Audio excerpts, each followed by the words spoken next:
Hello students, my name is Aishwarya Gupta. Today I am going to teach you about ideal behavior, empirical derivation of gas equation as well as ideal gas equation. So before starting discussing about all these factors, first we need to know what is an ideal gas. So simply we say ideal gas are those gases which obeys Boyle's law, Charles' law and Avogadro law strictly. Like they follow all of these gaseous law at each and every condition of temperature as well as pressure. And also if we talk about the assumptions during the ideal behavior, then there were assumptions like there is no force of attraction which acts between particle of gases at ordinary temperature and at ordinary pressure, as well as in the case of ideal gas assumptions, there was also assumed that volume of one molecule is negligible as compared to the empty space between the molecule. So this was all about the assumptions which were made during the ideal gas. Now I'm going to explain the derivation, empirical derivation of ideal gas. So since we all have studied all the gaseous laws, so we will start writing the mathematical expression of each and every gaseous law. First of all, we will be writing the Boyle's law. So we can write from Boyle's law. According to Boyle's law, at constant temperature,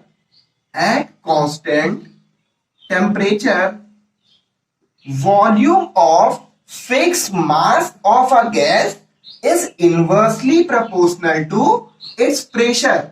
This is according to Boyle's law. Like at constant temperature, volume of fixed mass of a gas is inversely proportional to its pressure. Let's say this is your equation 1.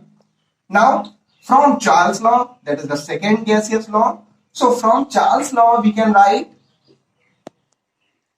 at constant pressure, volume of fixed mass of a gas is directly proportional to its temperature. Volume of fixed mass of gas is directly proportional to its temperature. Now let's talk about Avogadro law. So if I say Avogadro law, so according to Avogadro law, at constant temperature as well as at constant pressure, at constant temperature and at constant pressure, equal volume of gases contains equal number of moles, which means at constant temperature and pressure, volume varies in the direct proportion of number of moles. So equation 1 gives the relation between volume as well as in pressure. Equation 2 gives the relation between volume and temperature. Equation 3 gives the relation between volume and number of moles. Now if we combine these three equations, like we can write from equation 1, 2 and 3. We can write from these three equations, V is directly proportional to number of moles into temperature and it is inversely proportional to pressure.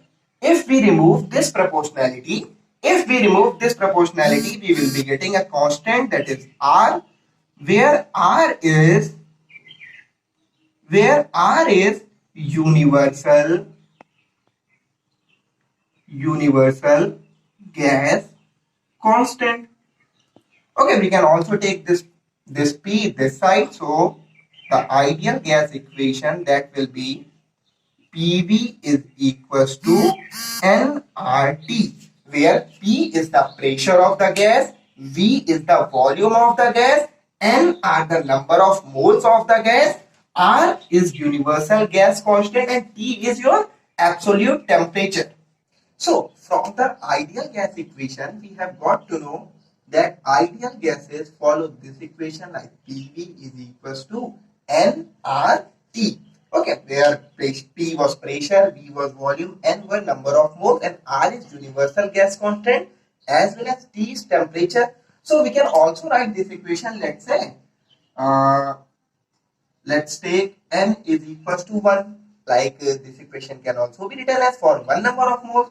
So this equation will be PV equals to RT. If we take all the variables on the left hand side, like PV upon T equals to R, and since R is equals to gas constant, we can also write this equation as PV upon T equals to constant.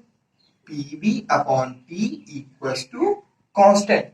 And also, let's say at a time a gas undergoes some process and it has variation in its factor like pressure, volume, and temperature. So let's say its initial pressure, initially its pressure was P1, volume was V1, and temperature was T1, and this changes into, like, pressure changes into P2, volume changes into V2, and temperature changes into T2. So on the basis of this reaction, we can also write P1 V1 upon T1 equals to P2 V2 upon T2. So this is also known as your ideal gas equation. So this equation P1 V1 upon T1 equals to P2 V2 upon T2. This equation is known as combined gas equation, and also this equation, like PV is equals to nRT. This equation is known as equation of state. PV is equals to nRT.